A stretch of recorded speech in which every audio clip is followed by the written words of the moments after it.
Almost a year ago now, I made a video about the Luther Hotel, a historic seaside hotel in the small Texas town of Palacios that was about to be torn down. An unfortunate but not uncommon outcome for buildings like this. December of 2022, I was called one day by a business friend that said, Nick, I heard something interesting on the news that somebody is trying to buy a historic hotel in Palacios, Texas, and demolish it. And I said, well, that must be the Luther. And he said, that's exactly right. Just when the hotel was on the brink of demolition and crews had begun cleaning out the interior, a dedicated cohort of preservationists teamed up to imagine a different future for the building, and in a dramatic turn, were able to save it from the wrecking ball. The hotel has been there over 120 years. It's a very unique Gulf Coast hotel with a unique structure. The Luther has always played that central role in what happens in our community. But although the battle against demolition was won, the journey of charting a new course for the building is just beginning. Join me as I sit down with the people who successfully fought to save and now must reimagine the Luther Hotel.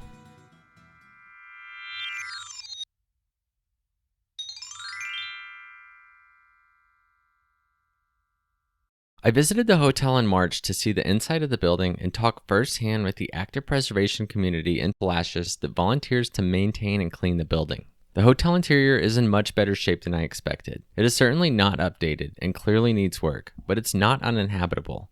According to the volunteers, it looks very much like it did the day it closed. The group I'm interviewing here covers a wide range of people. The battle started very locally, but quickly grew as supporters and investors materialized across the state and the country. Two of the people most instrumental in saving the hotel are Margaret Doty and Edith Gower. They first visited Palacios in 1997 during the excavation of the labelle and have lived here ever since. Together, they chair the Palacios Preservation Association. My name's Margaret Doughty. I'm the co-chair of the Palacios Preservation Association. We've been the lead organisation trying to save the Luther Hotel. And now, of course, we're going from saving the hotel to getting the hotel restored. My name is Edith Gower. I'm the co-chair of the Palacios Preservation Association. We got involved right at the very beginning. Luther has always been an economic center of the city from day one, and we want it to be again with bells on. The Luther Hotel has just been such a jewel on the bay, a real landmark for our town. We stayed here the first time we came. In 1997, we came to see the labelle in her cofferdam, and we were walking along the seawall afterwards, and we said, this is just a beautiful place, and we need to see if there's a house on the water here. And so we've lived here for 27 years, and this is home. My grandfather and grandmother, Charles and Elsie Luther, owned and ran the hotel. He bought it and fixed it up. And then I believe for their wedding anniversary, presented it and opened it and ran the hotel for many, many years. I and my sisters would spend holidays and summers there, sometimes for extended periods of time. It was really kind of a lovely, idyllic small town. My grandparents eventually moved into the hotel and ran it from within the hotel.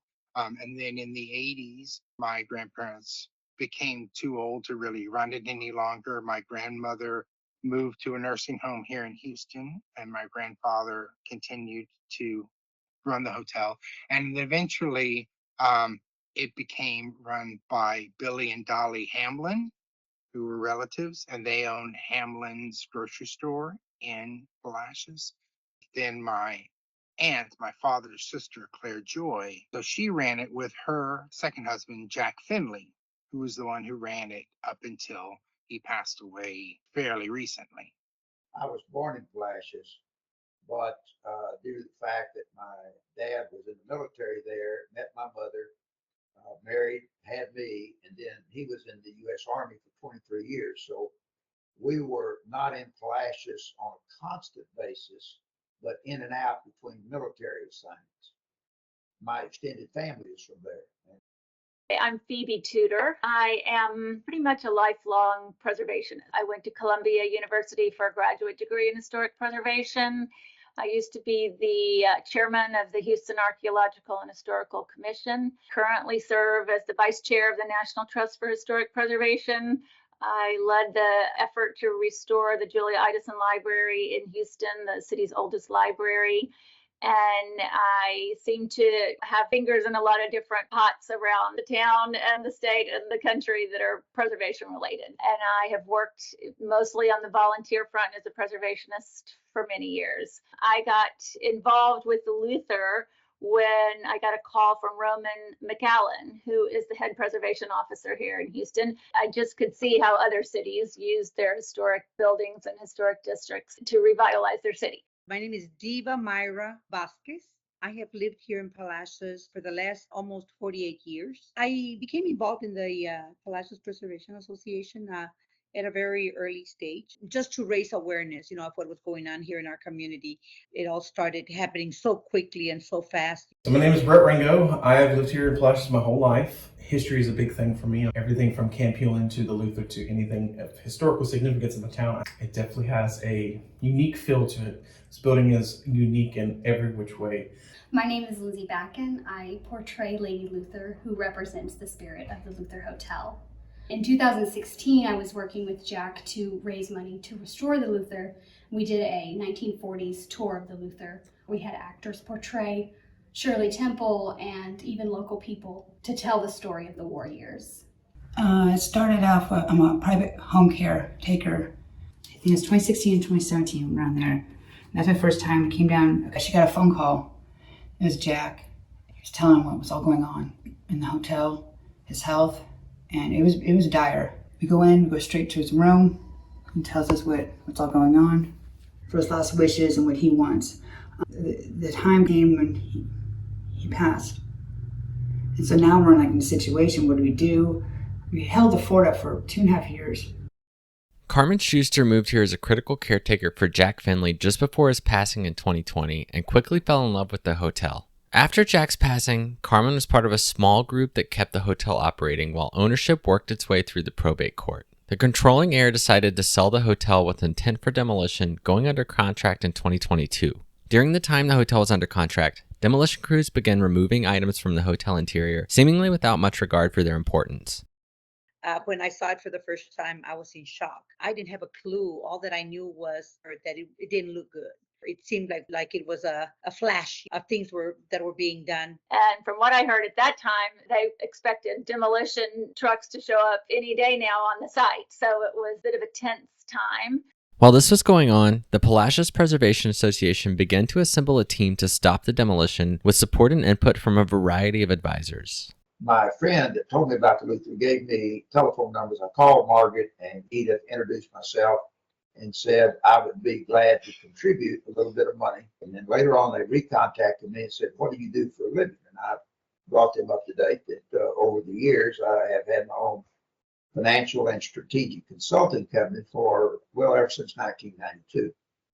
And most of it was in real estate. So they said, "Well, would you like to join up with us and help us?" And Margaret Doty and Edith told me about the offer that had been submitted to the probate court. And when the local citizens found out about that offer, which included the suggestion that the hotel be demolished, the local citizens just went up in arms.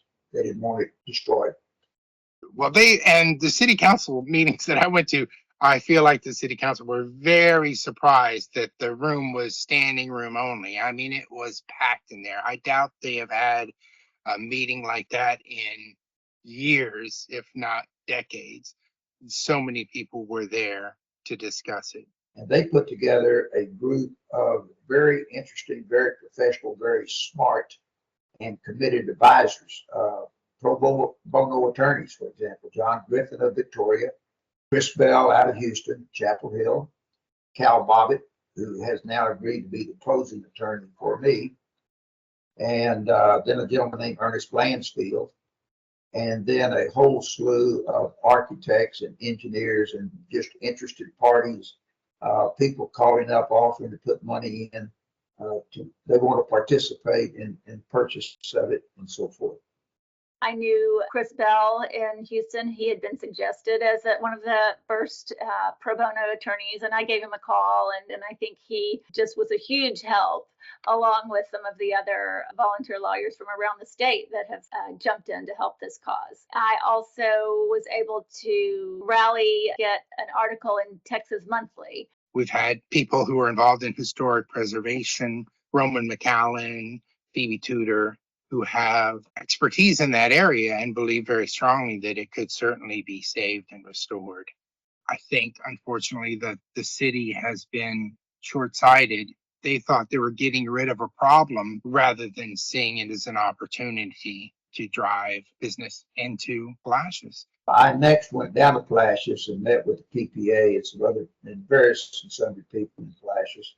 Came back to Houston and studied what I knew about the other offer, which happened to be at that time about $1.2 million, and concluded that if somebody was interested in the Luther, it is sitting on 3.6 acres of bayfront waterfront property and has a historically registered hotel facility on it. A higher offer could probably be made. So I spent the next 2 or 3 days, this is in December 2022, going through some metrics on what might happen to it. And I did some financial analysis on it, ran some numbers. So we submitted an offer in January of 2023.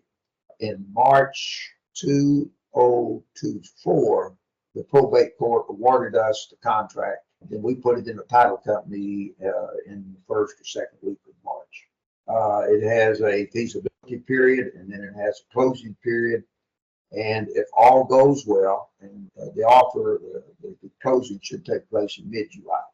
So we think that we'll be closing by mid-2024.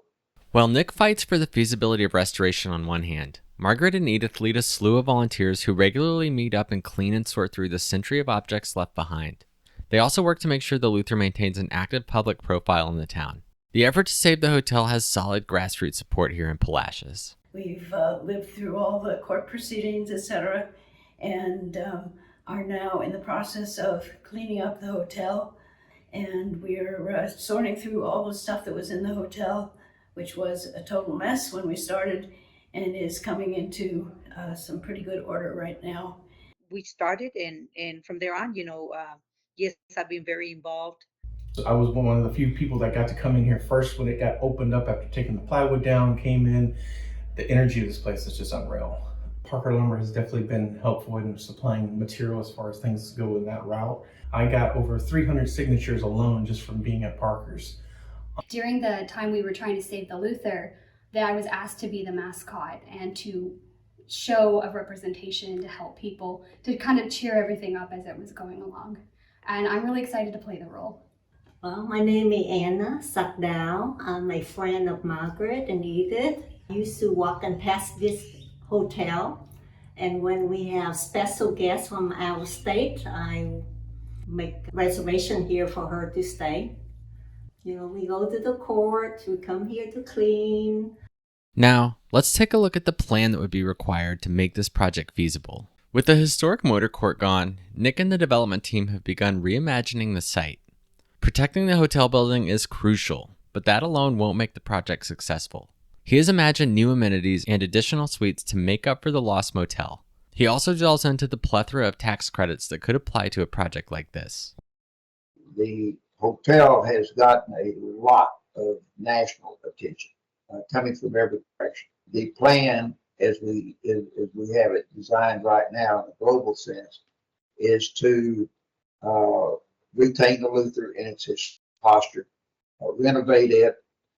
We think it'll end up with 40 rooms and a restaurant. Size-wise, we think we need more what we call keys in the hospitality industry. We need more keys. We plan on adding 24 larger cottages on the site, on one side of it. That would give us 64 keys. So it was different in that it wasn't your typical hotel that just had, a room with a bed. Many of the rooms had a kitchen and a living room, or even multiple bedrooms. And so people would sometimes stay there for months or even years. I remember there was one family, the Millers, and they stayed there for a very long time in one of the apartments there. I believe also when they were building the power plant nearby, that a lot of the workers would stay there for extended periods of time. Rather than wait 2.5 years while we put together the renovation, to start the new build cottages right away. We could close in mid-2024 put together our land planning, engineering, pre-design work, approvals, and permitting by the end of the year and be under construction in the first quarter of 2025 and have units on the ground for rental by mid-2025. During that time frame, we would be also putting together the capital and the entire taxing structure for the renovation side. We think maybe 18 months. So by the end of 2026, we would have then the Luther Historic Hotel itself up and running. I personally am going to insist that it be built back a little bit stronger than it has been historically. A project like the Luther can be a huge catalyst for a town and a city and a region. Palacios is a charming area with lots of potential. Luther Hotel with a nice restaurant could be a great event place and bring people to the town, which will then support other businesses in Palacios. And the next part of the job is finding investors and donors to help restore it and operate it. But it is a worthy project for investment, charitable contributions, as well as business investments. I try to keep up with what is going on in the state of Texas in a general sense. And there had been a previous announcement that I knew about, and I believe it's HIF Energy, and has bought acreage about 12 miles from the Luther to put in a $6.5 billion hydrogen recovery plant. And then I stepped back and simply looked at what's going on in the wider world. You know, Texas is on a roll, as everybody knows. Texas is maybe the 7th or 8th largest economy in the entire world.